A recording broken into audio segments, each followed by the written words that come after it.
Nós vamos agora exibir outros trechos das gravações de telefonemas do ex-presidente Lula para diversos interlocutores e muitos são ministros. Numa dessas ligações, o ex-presidente Lula pede ao ministro da Fazenda, Nelson Barbosa, que acompanhe o trabalho da Polícia e da Receita Federal no Instituto Lula. Deixa entender que a ação foi exagerada. É preciso acompanhar o que a Receita está fazendo junto com a Polícia Federal, bicho. Não, eles fazem parte, né? Eles são... Pois é, mas você precisa se inteirar do que eles estão fazendo no Instituto. Se eles fizessem isso com meia dúzia de grandes empresas, resolvia o problema da arrecadação do Estado. Sabe? Sei. Eu acho que eles estão sendo filhos demais. Sabe? Estão procurando pelo em ovo.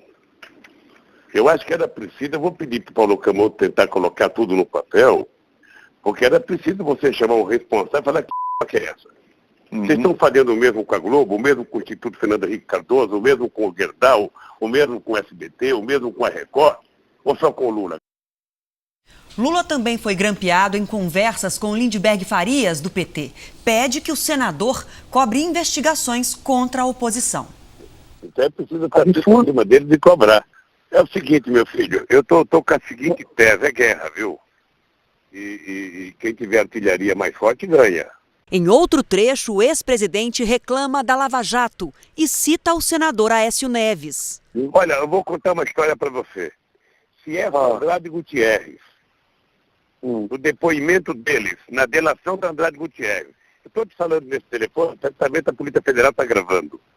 Tá? Certamente esse telefone aqui está grampeado. Mas se a Polícia Federal e o Ministério Público, nessa delação da Andrade Gutierrez, não apareceu o PSDB e nem o Aécio, qualquer brasileiro pode dizer que a delação é uma farsa, é uma mentira. Em outras gravações, o ex-presidente pede ajuda para pressionar o procurador-geral da República, Rodrigo Janot. Primeiro, numa conversa com o senador Lindbergh Farias, reclama que o procurador de Rondônia, que também investiga tráfico de influência de Lula no BNDES, é acusado de agressão contra a mulher e permanece no caso. Ele também falou com Sigmaringa. O companheiro Rod Damos tem a história do promotor de Rondônia, que pegou um caso meu agora, que as mulheradas têm que ir para cima dele. Terça-feira tem que procurar o Janot e triturar. Lula volta a criticar Janot numa conversa com o advogado ligado ao PT, Sigmaringa Seixas. É porque ele recusou 4 pedidos de investigação a Aécio e aceitou a primeira de um bandido do Acre contra mim. Pois é, mas se fizer uma petição... Essa é a gratidão dele por ele ser procurador. Pois é, mas ele, se a gente formalizar... inclusive jogando para a imprensa, ele vai ficar constrangido. Se for lá conversar, ele diz não e pronto. Ou não diz, né?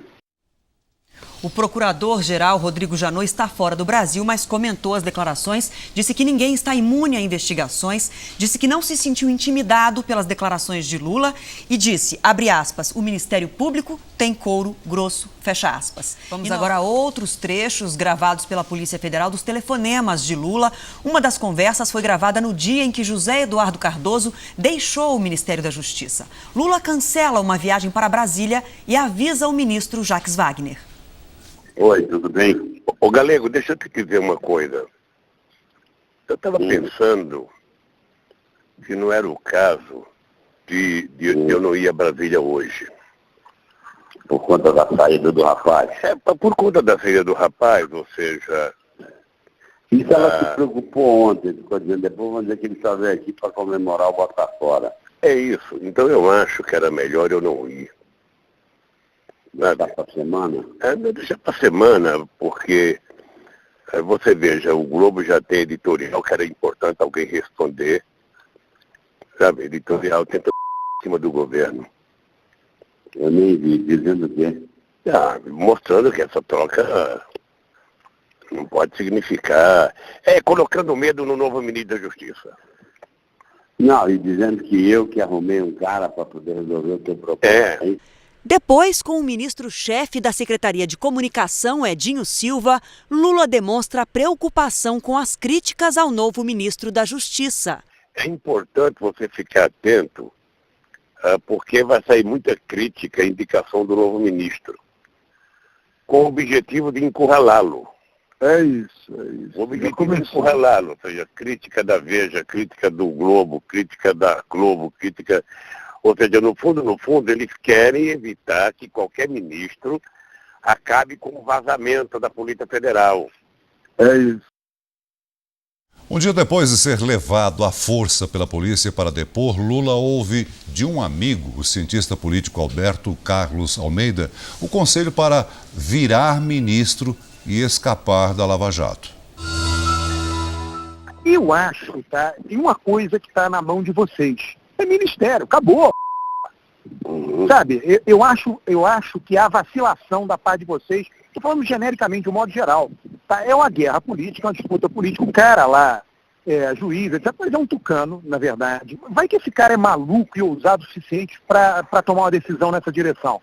Você tem uma coisa na tua mão hoje. Então, mas deixa eu te falar uma coisa. Eu até acho que ele deve fazer para ver o que acontece. Porque, veja, eu estou vivendo uma situação de anormalidade. Ou seja, esses caras podem investigar minha conta na casa do que eles não vão encontrar um centavo. Esses caras sabem que eu não tenho apartamento. Esses caras sabem que eu não tenho a chácara. Agora você tem uma coisa na tua mão. Você, o PT, a Dilma, faz isso e você vai ter porrada, vão criticar. É daí, né? Numa boa. Aí você resolve um outro problema, entendeu? Que é o problema da governabilidade. Você e Dilma, um depende do outro. Exatamente no dia em que foi levado para depor na Polícia Federal, em São Paulo, Lula recebeu um telefonema de apoio da presidente Dilma Rousseff.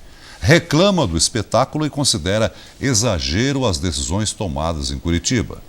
É um espetáculo de pirotecnia sem precedentes, querida. É o seguinte, eles estão convencidos que com a imprensa chefiando, sabe, qualquer processo investigatório, eles conseguem refundar a República. Nós temos uma Suprema Corte totalmente acovardada, nós temos um Superior Tribunal de Justiça totalmente acovardado, um parlamento totalmente acovardado, somente nos últimos tempos é que o PT e o PCdoB começaram a acordar e começaram a brigar. Nós temos um presidente da Câmara, um presidente do Senado, não sei quantos parlamentares ameaçados, sabe? E fica todo mundo no compasso de que vai acontecer um milagre e vai todo mundo se salvar. Eu sinceramente, estou assustado com a República de Curitiba. Porque a partir de um juiz da primeira instância, tudo pode acontecer nesse país. O juiz Celso de Mello, do Supremo Tribunal Federal, respondeu às declarações do ex-presidente Lula. Esse insulto ao Poder Judiciário, além de absolutamente inaceitável e passível da mais veemente repulsa por parte desta Corte Suprema, traduz, no presente contexto da profunda crise moral que envolve os altos escalões da República, uma reação torpe e indigna, típica de mentes autocráticas e arrogantes,